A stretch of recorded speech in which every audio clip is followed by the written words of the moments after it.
दुनिया इस वक्त चाइना को कोस रही है क्योंकि उनको लगता है कि ये कोरोना वायरस चाइना ने फैलाया है। सबसे पहले जो ये वायरस पहला केस जो आया था वो आया था वुहान शहर में।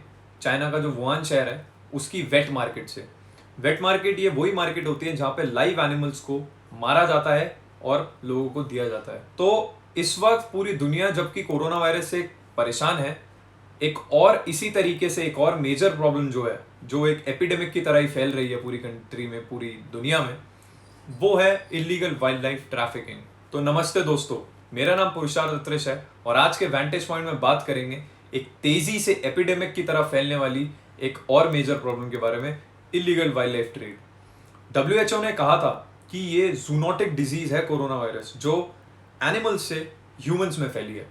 तो आज बात करेंगे कि ये एनिमल्स को इतनी इलीगली जिस हिसाब से उनकी ट्रेडिंग चल रही है, जिस हिसाब से ये जो माफिया है पूरा इलीगल वाइल्ड लाइफ ट्रेडिंग का, वो कैसे काम कर रहा है। फिर बात करेंगे कि हमारी कंट्री में ये इलीगल वाइल्ड लाइफ ट्रेडिंग कितनी तेजी से बढ़ रही है, और उसके बाद बात करेंगे कि गवर्नमेंटल लेवल पे इसको किस हिसाब से टैकल करा जा रहा है और हम सिटीजन्स इसको किस तरीके से रोक सकते हैं। एक फ्रीलांस जर्नलिस्ट रेचल नोवर ने अपनी एक बुक में लिखा था कि ये जो इलीगल वाइल्ड लाइफ ट्रेड है ग्लोबली, ये $7 बिलियन से लेके $23 बिलियन तक का काम करता है एनुअली। इतना बिजनेस करता है वो। उन्होंने ये भी बोला था कि ये इलीगल वाइल्ड लाइफ ट्रेडिंग सबसे ज्यादा जो होती है वो जो बड़े एनिमल्स होते हैं जैसे कि एलिफेंट्स हो गए या राइनोज हो गए या टाइगर्स हो गए, इनकी होती है। इन सबकी ट्रैफिकिंग होती है या तो ज्वेलरी बनाने के लिए, या फिर ट्रेडिशनल मेडिसिन बनाने के लिए, या फिर सिंपली इनके मीट के लिए। एक रिपोर्ट के हिसाब से ये इलीगल वाइल्ड लाइफ ट्रेडिंग सबसे ज्यादा एशिया में होती है, और उसमें भी जो स्पेशली चाइना और वियतनाम जैसी कंट्रीज हैं वहां पे होती है। क्यों? क्योंकि इन कंट्रीज में पिछले कुछ डेकेड से ये नोटिस किया गया है, जैसे जैसे यहाँ के लोग थोड़े अमीर होते गए हैं, मतलब जैसे जैसे इन कंट्रीज की वेल्थ बढ़ती गई है, वैसे वैसे लोग जो पहले इन ज्वेलरी को, जो एलिफेंट की आइवरी से बनती है या फिर राइनो हॉर्न कार्विंग से जो ज्वेलरीज बनती हैं, जो पहले वो लोग अफोर्ड नहीं कर पा रहे थे, अब वो लोग ये चीज अफोर्ड कर पा रहे हैं। तो इस वजह से डिमांड बहुत ज्यादा हो चुकी है और इसीलिए सप्लाई भी इनकी उतनी ही तेजी से बढ़ रही है। एक सबसे बड़ी मिसकंसेप्शन ये है कि लोगों को लगता है कि ये जो किंगपिंग्स या फिर जो मास्टरमाइंड्स होते हैं इन इलीगल वाइल्ड लाइफ ट्रैफिकिंग के पीछे, वो पैब्लो एस्कोबार जैसे होते हैं। जी हाँ, पैब्लो एस्कोबार के बारे में आप गूगल करेंगे आपको पता लगेगा कि कोलंबिया का सबसे बड़ा ड्रग माफिया था। तो सबको लगता है कि ये जो माफियाज होते हैं, जो इलीगल वाइल्ड लाइफ ट्रैफिकिंग के होते हैं, ये बिल्कुल उसी की तरह होते हैं, जबकि रियलिटी एकदम इससे ऑपोजिट है। मैं अगर आपको एग्जांपल के तौर पे बताऊं तो अफ्रीका में बैठा अगर एक पोचर, मतलब ये एक शिकारी, अगर किसी एलिफेंट का शिकार करता है और उसके टस्क्स जो होते हैं, जो हाथी के दांत होते हैं, उसको वो मार्केट में बेचता है एक अननोन बंदे को, जिसको उसको पता नहीं वो कौन है। वो उसको बेचेगा, वहां से वो बंदा जिसने वो टस्क उससे खरीदे हैं पोचर से, वो उनको बेचेगा करप्ट एयरपोर्ट ऑफिशियल्स को। वहां से वो टस्क जाते हैं चाइना और हांगकांग या फिर वियतनाम जैसी कंट्रीज में, और ऑफिशियल्स को भी ये भी नहीं पता होता कि ये एक्चुअली जा किस बंदे या किस बंदी के पास रहे हैं। तो अगर पुलिस अगर किसी भी गैंग को पकड़ती है या फिर किसी भी पोचर को पकड़ती है, तो वो पोचर तो पकड़ा गया, लेकिन उसकी जो रिप्लेसमेंट है पहले से, वो पहले से ही तैयार रहेगी। मतलब कि इनकी रिप्लेसमेंट हमेशा तैयार रहती है, इनके पास बैकअप में बंदे होते हैं जो इनकी जगह लेते हैं और ये इलीगल ट्रेड आगे बढ़ाते हैं। एक एंडेंजर्ड स्पीशी है पैंगोलिन। मैं इसके बारे में इसलिए बात कर रहा हूं क्योंकि कुछ टाइम से इसकी ट्रैफिकिंग बहुत ज्यादा बढ़ गई है। चाइना और वियतनाम जैसे देशों में इसकी डिमांड बहुत ज्यादा है। क्यों? क्योंकि इसकी जो स्केल होती है, मतलब जो इसकी खाल होती है, उसका पाउडर बना के उसको ट्रेडिशनल मेडिसिन में यूज करा जाता है। दूसरी चीज, वियतनाम में तो उसका जो मीट है उसको एक डेलिकेसी की तौर पे माना जाता है, वहां के लोग इसे बड़ा चाव से खाते हैं।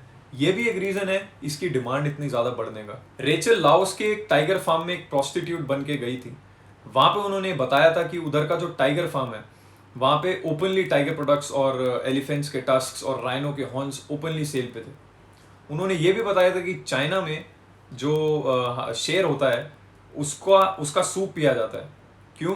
क्योंकि वहां के लोगों को लगता है कि टाइगर का, शेर का सूप पीने से उनमें शेर जैसी ताकत आ जाएगी। वहां पे उन्होंने ये भी बताया रेचल ने कि चाइना में जो बेर होता है, जो भालू होता है, उसका जिंदा भालू का पेट काट के उसका जो बाइल जूस होता है वो निकाल लिया जाता है, ताकि उसको यूज कर सकें लोग कोलेस्ट्रॉल को कम करने के लिए। ये वैसे साइंटिफिकली प्रूवन है, जो बेर बाइल होता है उसमें उर्सोडिऑक्सीकोलिक एसिड होता है जो कोलेस्ट्रॉल को कम करने में मदद करता है। लेकिन क्या आप जस्टिफाई कर सकते हो इस चीज़ को कि आप अपनी यूज़ के लिए किसी जानवर को मार रहे हो? साइंटिस्ट ने ये भी बात बताई है कि ये जो बेर का बाइल होता है, इसका जो जूस होता है, इसको हम बिना उनको मारे भी एक्सट्रैक्ट कर सकते हैं।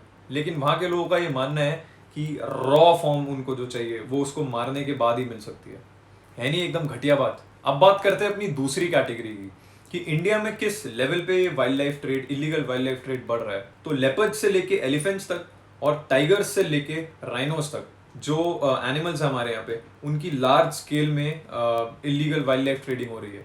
एक wild life trade monitoring network है ट्रैफिक, जो 1976 में स्टैब्लिश हुआ था, जिसका हेडक्वार्टर है कैम्ब्रिज, यूनाइटेड किंगडम में। तो ट्रैफिक इंडिया ने अपनी एक रिपोर्ट में कहा था कि इंडिया में इस वक्त जो सबसे ज़्यादा जिनका एक्सप्लॉयटेशन, जिन एनिमल्स का एक्सप्लॉयटेशन और इलीगल ट्रेडिंग होती है वो है पैंगोलिन्स, आपके पैटागोनियन सी हॉर्स और टॉर्टोइसेस। उन्होंने ये भी बोला था कि 2009 से 2017 तक इंडिया में सबसे ज़्यादा पैंगोलिन्स की कैप्चरिंग हुई है।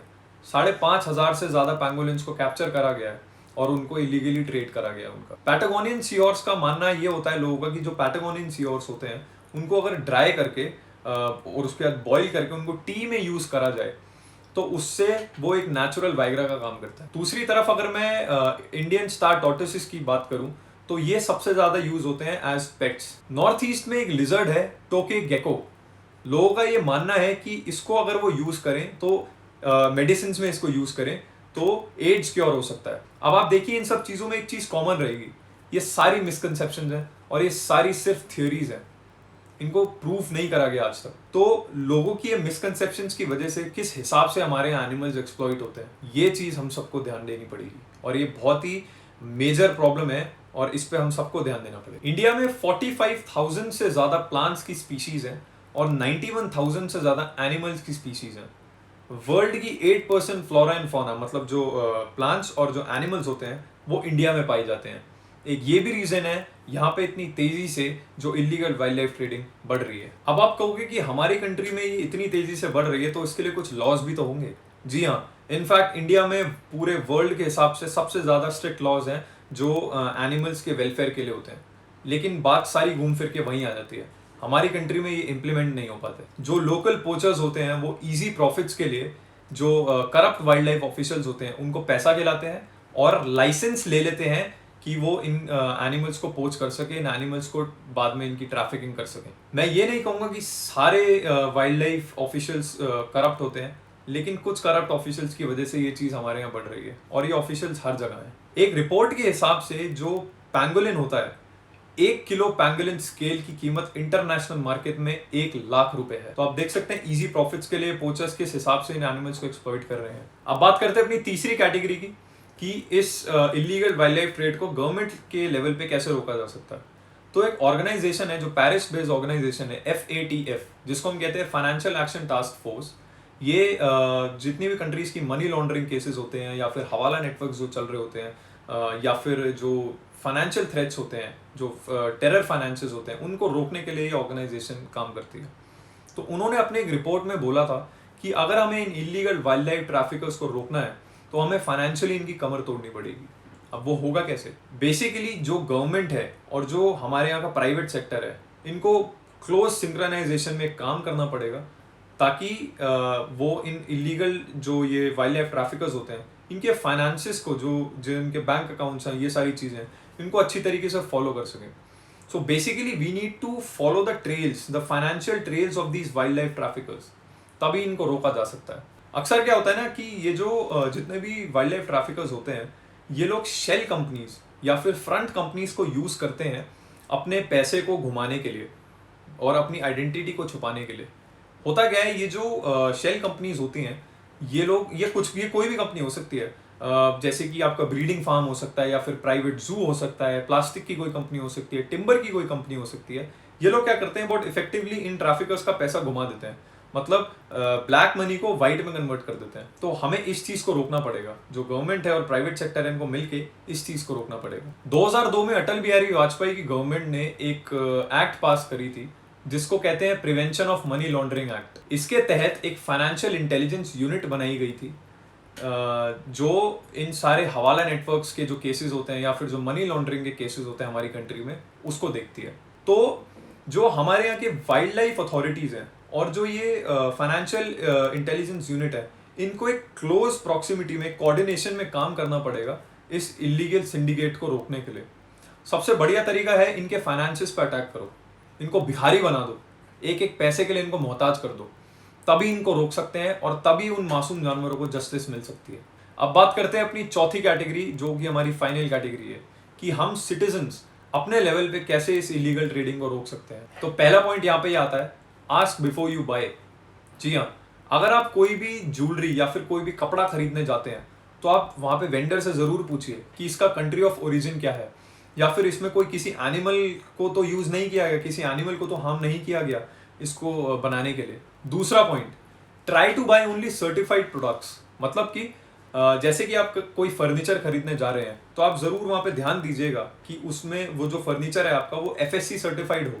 मतलब कि अगर ये सर्टिफिकेशन है उसमें, तो आप बिल्कुल निश्चिंत रह सकते हैं कि ये जो प्रोडक्ट है एक लेजिट तरीके से बनाया गया है, बिना किसी चीज़ की एक्सप्लॉइटेशन हुए। तीसरा point, stop purchasing pets from pet shops. जी हाँ, बहुत सारे लोग होते हैं जो पेट शॉप्स में जाके डिफरेंट ब्रीड्स लेते हैं, different breeds of dogs, different breeds of cats और बहुत सारे जो पेट्स होते हैं उनको खरीदते हैं।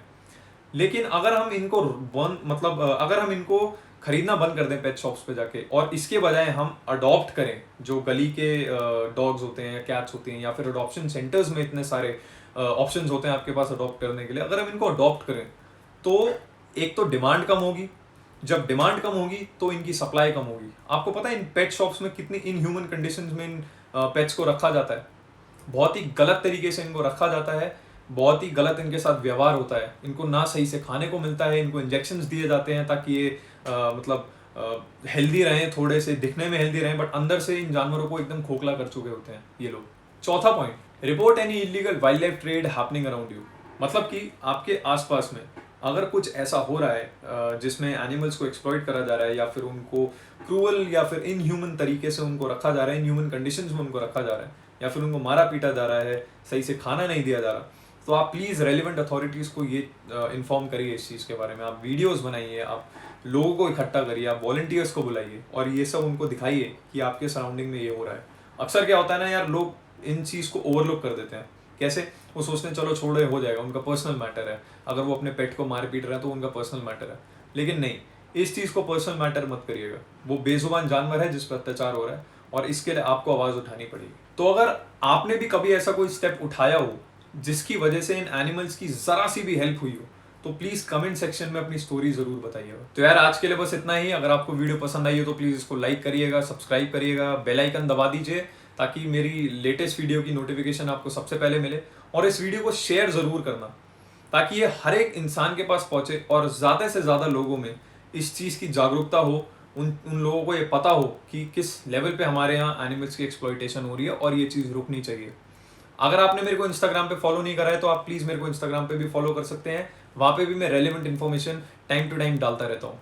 तो यार मिलेंगे अगले वैंटेज पॉइंट में एक धमाकेदार वीडियो के साथ, तब तक के लिए जय हिंद, जय भारत।